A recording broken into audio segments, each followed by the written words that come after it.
Bonjour à tous et bienvenue dans votre E-Pronunciation Challenge Day 3.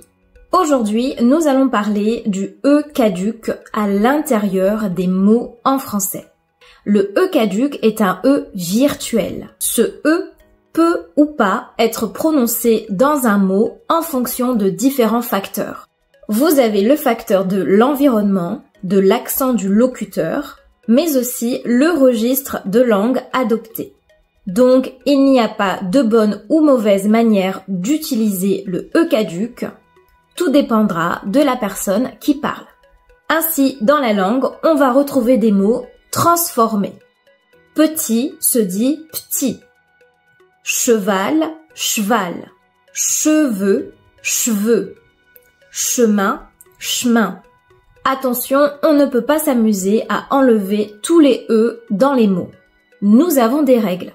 Règle numéro 1. Si un mot se termine par un E, on ne le prononce pas.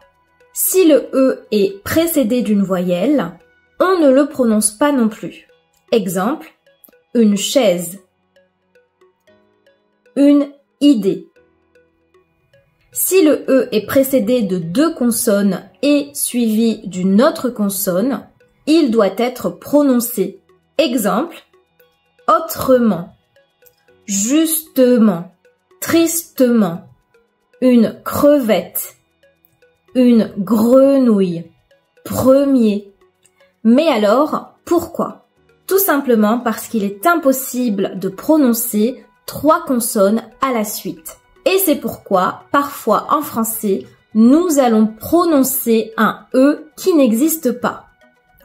Et oui, regardez, dans la phrase « un ours brun », en général, les Français vont dire « un ours brun ».